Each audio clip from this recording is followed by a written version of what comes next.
Добрый день! С вами Five O'Clock. Время поговорить о разном. С вами я, ведущая Гуля Пугатова, и мои коллеги Елена и Надежда. Сегодня мы поговорим о стереотипах в нашей жизни. Что же такое стереотипы? Стереотипы – это стабильно, регулярно повторяющиеся одни и те же или очень похожие реакции человека, его мысли, его поступки на одинаковые ситуации. И это не хорошо и не плохо, это факт. Да. Стереотипы – это маршруты нашего непроизвольного внимания. Эти маршруты выработались у нас в течение жизни, зачастую передались нам от родителей, как говорится, генетически. И они разделяются на два основных типа. Стереотипы могут отражать представление о себе или же отражать представление о других людях или об обществе. И уже можно сказать, что это некие убеждения, которым мы следуем, исходя из того, какие у нас сформировались фиксируемые представления о мире и о себе. Да. Но какова же роль этих стереотипов в жизни человека? В обществе и вообще в социальной жизни без стереотипов не обойтись. Мы часто используем, это стереотипическое видение, это ты говоришь стереотипами, да, или там это стереотипное мышление. Как только мы не применяем это слово стереотипы. Но тем не менее, в обществе как раз что-то делая, либо создавая некую ситуацию, ждут от человека определенных действий. И, как правило, как раз и ждут стереотипов. Очень часто, если человек ведет себя нетипично, это скорее вызывает удивление, иногда даже страх. Поэтому в обществе социальные стереотипы практически норма жизни. Хотят показать какие-то прогностически ожидаемые результаты, да, предполагаемый и ожидаемый результат. И когда это расходится с ожиданием, происходит какая-то ошибка. И показательным в этом плане может быть эксперимент. Эксперимент, который проводил известный психолог Бодолев. И в ходе этого эксперимента каждому должна была показываться фотография человека. Но перед тем, как и описание этого человека, кто же он? Но перед тем, как эту фотографию показывать, что говорилось? Предвосхищалось описание самого этого человека. Например, сейчас вы увидите героя. И показывали фотографию. Или сейчас вы увидите преступника. И показывали фотографию. И что вы думаете? Что показал эксперимент? Эксперимент показал, что 35,5% людей поддаются этому. И когда им показывают фотографию, они соглашаются, да, это герой. А это может быть не герой. Поверили, да? Там сказали, это герой, и они поверили, это герой. Да. А может, на самом деле это не герой? А на самом деле это было совсем по-другому. Да, 35% людей. 10% из них очень серьезно сопротивлялись. Почему мы приводим эти проценты? Потому что это проценты, которые характеризуют наше поведение в жизни. Если нам кто-то что-то сказал, и это абсолютно прогнозируемо, мы можем согласиться с этим. Мы не думаем дальше. А почему это так? Мы не задаем сами себе вопросы. А почему, собственно говоря, это так сказали? И почему мы должны верить? Почему нельзя проверить? Это связано с тем, что наш мозг очень заинтересован в том, чтобы сэкономить свою энергию. И подставляя шаблоны, которые складываются из того, что мы ожидаем, либо поведение, либо когда говорим «герой», значит, у него какой подбородок? Волевой. И мы сразу настраиваемся на то, что это точно позитивный герой. Вспомнилось, да, когда разоблачили у них нашего разведчика, но если у нас разоблачили, то это обязательно будет шпион. То есть для нас наш разведчик. А для нас их это шпион. Да. А для них это разведчик, а наш это шпион. И сразу мы наделяем этого человека определенными качествами. Да? Наш мозг сразу подбрасывает нам характеристики. Если разведчик, он какой? Сильный, смелый, бесстрашный. А если шпион? Точно коварный. Точно какой-то вредитель. Точно какой-то кровожадный. Да. И мы, соответственно, ведем себя так, какую картинку мы себе в своем мозге нарисовали. Ну да, это действительно так. Неспроста, кстати, существуют же типологии личности, да, мы говорим, что их там около 100, и когда обучают, например, продавцов в магазине, они по определенным маркерам, по тому, как человек заходит, в чем он одет, каким тоном он разговаривает, какие фразы использует, у продавцов есть заготовка, какой тип покупателя соответствует Ну, чаще всего тому с деньгами человеку. или без. Да, обращать на него внимание или нет, предлагать товар там средней ценовой категории, либо подороже. Да, и... А иногда люди, собственно говоря, выглядят совсем по-другому, им предлагают дешевый товар, они говорят, а что это вы мне предлагаете, такое какое-то подороже, у вас ничего нет. И у продавца сразу, знаете, нарушается, ну как замыкание происходит, по сути, потому что его стереотип предполагает, что человек, который пришел в джинсах, ну, либо очень просто одет, в спортивном луке какой-то, в спортивном образе. Ну, скажем так, в шортах и в шлепках. Средний уровень достатка. Если человек пришел в костюме, ну, это какой-то... Обеспеченный. Если не руководитель большой, да, то как минимум менеджер, да, там среднего уровня и точно обеспеченный при деньгах. Потратиться, значит.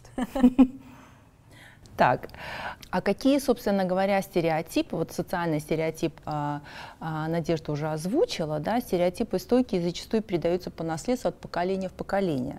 Самый такой яркий вариант этого стереотипа – это вера в доброго царя. Ну да, бабушки наши так считали, прабабушки и так далее. Вот пошло какое-то определенное убеждение. В семье, да, в передающееся. Которые вот они пришли к следующему поколению. И это фиксирует определенные шаблоны поведения в семье. И даже вот в таких социальных аспектах, когда вот царь должен быть добрым, да, всегда верят в некого лидера, да, что он решит все вопросы, придет и спасет, выбирают всем сердцем. А потом ругают. А потом ругают, да.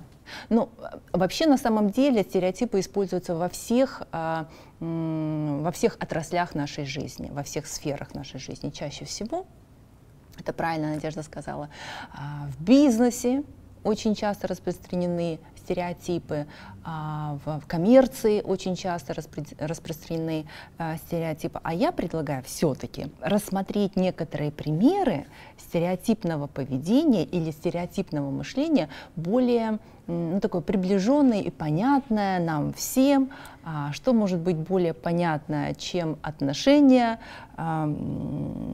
между мужчиной и женщиной. Да, все мы так или иначе мыслим стереотипно. Ну, мы уже привыкли там, если мы женщину видим в каком-то луке, да, домохозяйка.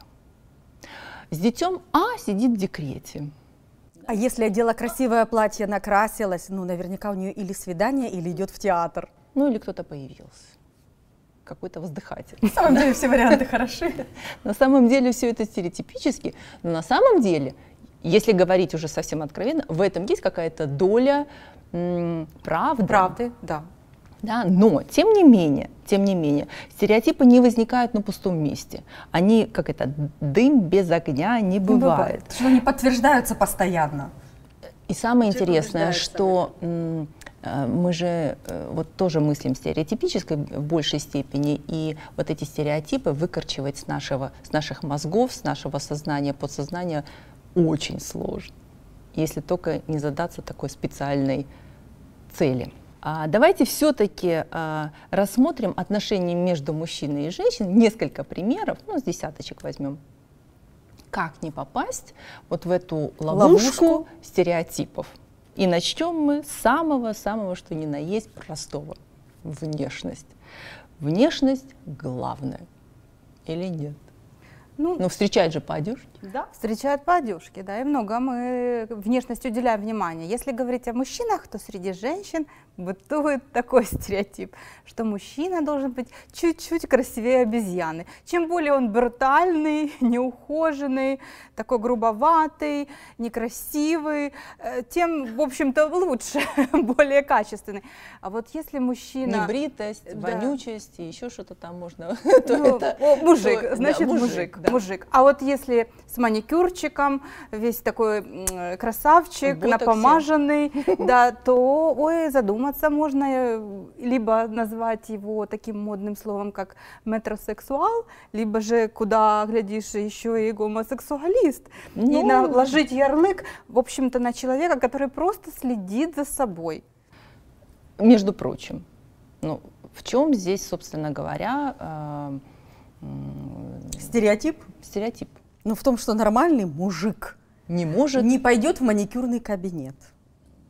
пережитки какие-то. Кстати, да? кстати, это действительно пережитки, потому что все большее количество мужчин действительно уделяют внимание и своей внешности. Я даже могу и сказать здоровью. по своему опыту, к моей маникюрше мне записаться очень сложно. Почему? Потому что у нее впереди Вася, а после меня Петя, ну, грубо говоря. Да, да. Поэтому, да. Потихоньку вообще. стереотипы А в процессе, когда исчезают. происходит эта манипуляция, этот процесс, еще подходят несколько мужчин и говорят, ну, когда к тебе можно записаться?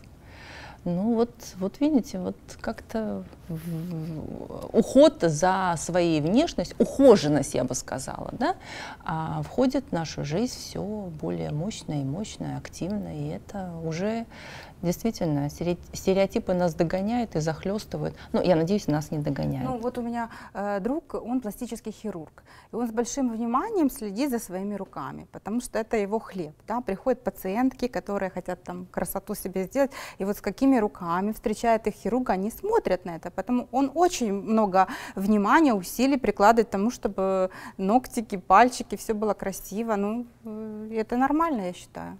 Все женщины хотят детей. Да, страны постсоветского пространства, как никто другой, пострадали от этого стереотипа и страдают до сих пор. Почему-то считается, что вообще основная цель женщины в этой жизни – это все-таки обзавестись не просто семьей, а в первую очередь родить ребенка.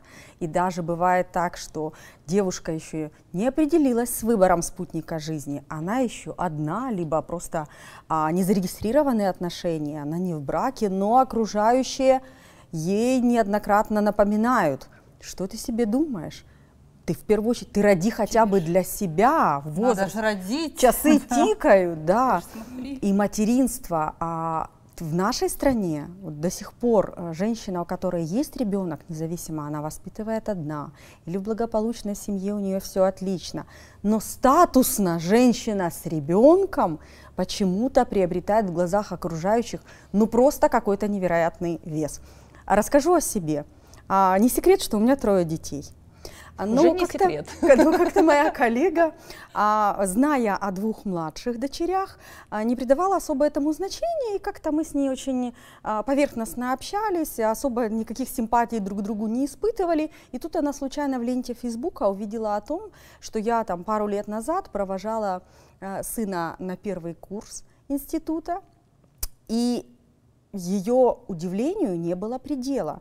Она никак не могла успокоиться, несколько раз переспрашивала: у вас есть сын, и он такой взрослый, я восхищаюсь вами. И в течение дня несколько раз повторила. То есть материнство в один день добавило мне каких-то несуществующих баллов, только потому, что стереотип говорит о том, что женщина, у которой есть дети, и женщина, у которой много детей, она состоялась. Угу. И этот же стереотип работает наоборот против мужчин, потому что, например, когда развод, даже не задают вопрос, с кем хочет остаться ребенок, а, как правило, по умолчанию ребенок остается с мамой. И если мужчина очень открыто проявляет свои чувства, желание отцовства, либо много времени уделяет ребенку, то это, ну, пусть не напрямую на вид ему ставят о том, что он не о карьере думает, а о семье и детях, но как минимум это точно не поощряется. А я хочу в свою очередь сказать о том, что у нас тоже еще существует стереотип по поводу детей, вернее, женщин, которые не имеют детей, и как их жалеют, вплоть до того, что какая она несчастная в этой жизни, что у нее нету детей. Хотя на самом деле, при чем здесь счастье и дети? Ну, счастье материнства – это одно, счастье женское – это другое, счастье состоявшегося бизнеса и карьеры – это третье, и оно никак не взаимосвязано друг с другом. Поэтому такие стереотипы есть. Конечно, есть. Мужчины хотят секса, а женщины – любви. Ну, это вообще из народного фольклора. Бытует такое мнение, да, основанное на полигамности мужчин, что вот мужчины, они такие существа, которым важно только секс и вся физиология. А вот женщины, они такие цнотливые, вот они такие романтичные, им главное чувство и платонические отношения.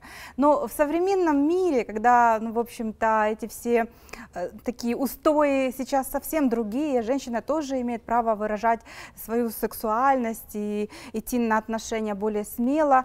Ну, теперь и уже... даже проявлять инициативу. Безусловно, безусловно. Поэтому и женщины имеют право да, получить то, что они хотят в физиологическом плане, если есть на это возможность и желание. Да, очень просто.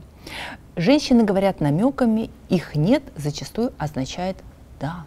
Ну, это, наверное, самый ужасный стереотип, который сложился. Для меня это вообще непонятно. Что это такое? Давно, когда действительно в интернете можно поискать огромное количество примеров и вариантов, как мужчине расшифровать язык, так называемый, знаете, в кавычках язык женщин, когда женщина, проговаривая что-то, но не хочет, допустим, обидеть партнера, и она говорит о том, что ей что-то либо не нравится, либо не устраивает, но она это делает достаточно в такой корректной, мягкой форме. Ну вот модные журналы и сайты развенчивают этот миф и говорят о том, что женщины кокетничают, если они говорят «нет». Значит, то это значит тайное да, это согласие. И призывают в этих случаях не задать уточняющие вопросы, либо дальше обсудить эту тему, а предлагают вот просто воспринимать как да и дальше действовать по плану. Ну все, Для очень смелых понятно. мужчин преград нет. Женщины предпочитают богатых мужчин. Надо сказать о моем далеком прошлом, когда я имела такую, скажем, ну, такой период жизни, и у меня 2 года стажа было в школе. Я была преподаватель в старших классах, да, и вот с девочками старших классов были откровенные разговоры. Ну, когда ты выпускница вуза, и разница между школьником и учительницей там, 8 лет, ну, это как-то сближает на какие-то такие очень интимные разговоры. Так вот, надо сказать, что достаточно много девочек проявляли такую позицию в жизни, что... Вернее, на мой вопрос, а кем вы хотите стать, какую профессию хотите выбрать, а как вы будете, так скажем, дальше реализовываться, как вы себя в будущее видите, и все. Достаточно много девочек отвечали о том, что моя позиция в жизни – выйти замуж за богатого человека. Я говорю, а дальше что? Вот, а дальше что?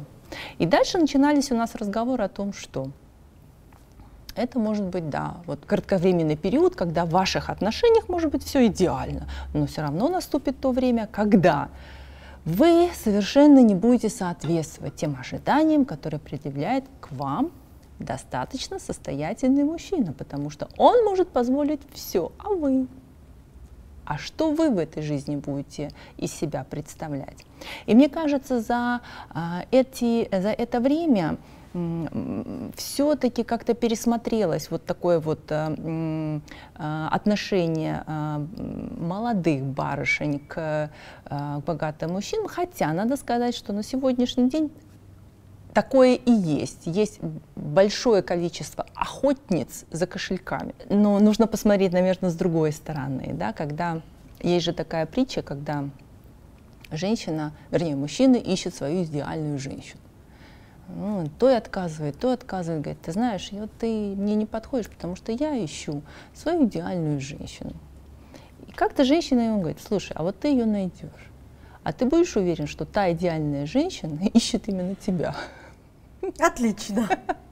Поэтому мне кажется, что это действительно стереотип, и на сегодняшний день он жестко ломается, потому что то, что делают женщины и в бизнесе, и в семье, и на работе, в университете. Вы посмотрите, сколько дам сейчас, молодых, работают в сфере исключительно, как по мне, мужской. Да, да, сейчас Да? женщины зарабатывают, Женщины, реализуют да, себя. женщины, вот ну, женщины даже у нас военные есть. Это исконно мужская профессия.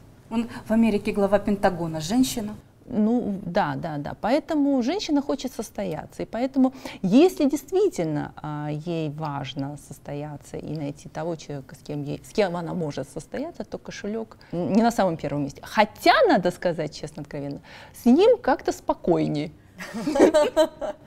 Но если этого нет, ну, надо себе сделать свой кошелек. Все женщины мечтают выйти замуж. О, да. Ну, Золушки. Ну, все девочки рождаются Золушками. Да, главное его окольцевать. Нет, все девушки рождаются принцессами. Вот так неправильно, да. Да, но мне кажется, этот стереотип, он пошел еще даже более давних времен, чем когда были принцессы. А еще когда люди жили в пещерах, и чтобы выжить мужчине и женщине, они должны быть в паре. Мужчина пошел на мамонта, она сидит в пещере, да, занимается очагом, и вот тогда женщина действительно... Занимается пещерой. Да, действительно было важно, чтобы выйти, ну, чтобы был мужчина у нее, который бы приносил добычу, был воином и так далее. И вот это вот, мне кажется, генетически вот оно отложилось у нас теперешних. Хотя на самом деле, да, штамп в паспорте это не главное, и он ничего не решает по большому счету в отношениях между мужчиной и женщиной и их счастьем. Но все равно пунктик такой есть. А как это без него, без этого штампа в паспорте? Да. А между прочим, без этого штампа в паспорте вас никто не повенчает. А если вас никто не повенчает, это означает, что ну, как-то все неправильно в этой же, не по канонам. Ну да, и женщина... Зададут вопрос родители в первую очередь, подружки. Да. Что происходит, что не так. На работе тоже так посмотрят, 40 плюс, она не была замужем, значит, что-то там не так в ней. Ну, а с другой стороны, мне кажется, что это действительно стереотип тоже бьет все границы, потому что на сегодняшний день ну, замуж, конечно, это хорошо. Мне кажется, что и с мужской стороны, у мужчин женитьба тоже такое... какое-то состояние, тихая гавань, все размеренно, все надежного тыла и так далее. Вот, поэтому можно жить и без этого. Ну, сходить надо. Хотя бы один раз. Мужчины не готовы ухаживать за детьми. Это самый ужасный стереотип в семейной жизни, потому что из-за него очень сложно, например, во время болезни ребенка папе оформить больничный лист, с ним посидеть. Достаточно сложно, хотя уже меняется этот стереотип в сторону увеличения пап, которые сидят в декретном отпуске, да. А мама там какое-то время сначала с ребенком, а потом выходит на работу строить свою карьеру. И вообще, вот знаю, лента Фейсбука вот просто пестрит фотографиями, там, где папа, поменявший подгузник, практически герой. У меня сразу пришла именно эта мысль. Действительно, пестрит, когда папа меняет подгузники, причем это делает, ну, с таким, знаете, там, наигранным «фу». Да, как это? Я герой, я справился с такой сложной задачей. И действительно общество подогревает этот стереотип, хотя если разобраться, ну как взрослый человек, который знает, как любит он есть и как можно покормить ребенка, как его напоить, как правильно одеть, по какому температурному режиму, в какую одежду, как выгулять на улице. Ну вот сложностей же никаких нет, и папы очень многие как раз любят заниматься детьми, но когда косые взгляды окружающих, ну, например, у нас на детской площадке меня никто не знает, все знают моего мужа. И папа. Он очень любит возиться с детьми, именно играть с ними, да, и как раз вот в выходные дни, когда я занимаюсь приготовлением пищи, он с ними играет. Так вот, бывает такое, что я за ними прихожу, и мамочки мне, знаете, вот с такой завистью говорят: какой у вас хороший папа, как он нам нравится. Я обычно отвечаю: нам он нравится тоже, но понимаю, что мамы смотрят, вот знаете, и с удивлением, и с восхищением одновременно. А вот мужчины, они скорее, знаете, подшучивают над этим. Но, как мне кажется, все-таки мужчины позднее приходят к этому, и они как это долго созревают к воспитанию детей, и возни с детьми и так далее. И это их накрывает не тогда, когда они папы, а когда они дедушки. Вот когда они дедушки, они возятся с удовольствием со своими внуками, неважно, это внучки или внуки, и вот здесь проявляют всю любовь и все время посвящают своим внукам, наверное, с лихвой ту, которую в свое время не могли или не хотели, или как-то пропустили время со своими детьми. Или есть второй вариант, когда есть поздние дети. Женщинам важнее семья, а мужчинам карьера. Да. Я так глубокий вдох и не менее глубокий выдох, потому что мне кажется, что ну вот это действительно стереотип стереотипов, потому что приведу даже пример. К нам приехали наши партнеры из Турции. И партнеры из Турции вдруг неожиданно задали мне, ну совершенно не вдруг неожиданно задали мне вопрос, который был абсолютно неожиданный. А именно, они говорили: Гуля, а почему у вас вот я смотрю на собрание, и это одни женщины, а где мужчины? Так много женщин вот в А где же мужчины? Я говорю, я не знаю, я как-то не замечала, я даже не задумывалась об этом. По половому признаку, да, не разделяла сотрудников. Девушек действительно больше, мы не отдавали себе в этом отчет и так далее. Ну, понятно, что женщина, она более ответственно относится к семье, к детям, особенно в молодом возрасте. И понятно, что заработок нужен, и женщина первая готова идти на заработок, ну, скажем, ну, не везде, но быстрее сделать шаг, чем мужчина. А на что он мне сказал: вы знаете, а в Турции у нас вот все парни, а что же у вас здесь мужчины делают? И этот был вопрос тоже неожиданный, потому что я тоже об этом не знала. Действительно, вот у нас все женщины, например, да, а чем же занимаются их мужья? Ну, во-первых, можно сказать, там, предположительно, что многие не замужем, но все равно мужья же есть. Чем они занимаются? Я вообще не ответила на этот вопрос, но он у меня засел очень сильно, глубоко в сознании, и я каждый раз теперь подсчитываю, а сколько мужчин, а сколько соотношение мужчин и женщин. Да, по гендерному типу, по гендерному принципу, и заклалось у меня именно с тех времен. Женщинам действительно очень важна семья. И этот факт отрицать ну никак нельзя, потому что, мне кажется, семья, она и держится именно на... Это с тех еще первобытных времен, пещер и очагов.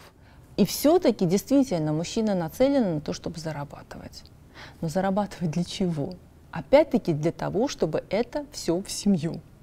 Я это говорю не голословно, я это знаю по примерам тем, которые я сейчас вижу на текущий момент и по работе, и с друзьями, и с знакомыми. Каждый старается заработать и эту копейку, деньги, хорошие деньги, вложить, так сказать, в семью. Но так вот разделять: женщинам важнее семья, а мужчинам важнее карьера, я бы так категорично не была. Женщина, она гармонична и развивается во всех сферах. Точно так же, как и мужчина современный, тоже гармоничный, старается не только карьере посвятить время, но и уделять достаточно большое время семье. Женщины всегда пытаются изменить мужчин. Что это означает? Что значит изменить? Ну как? Вынести мозг, что это ты делаешь не так. И тут ты ведешь себя не так, и здесь носки, а здесь посуда, а здесь вот такой у тебя характер, и пускают в ход все свои запрещенные приемчики, там слезы, эмоции и так далее.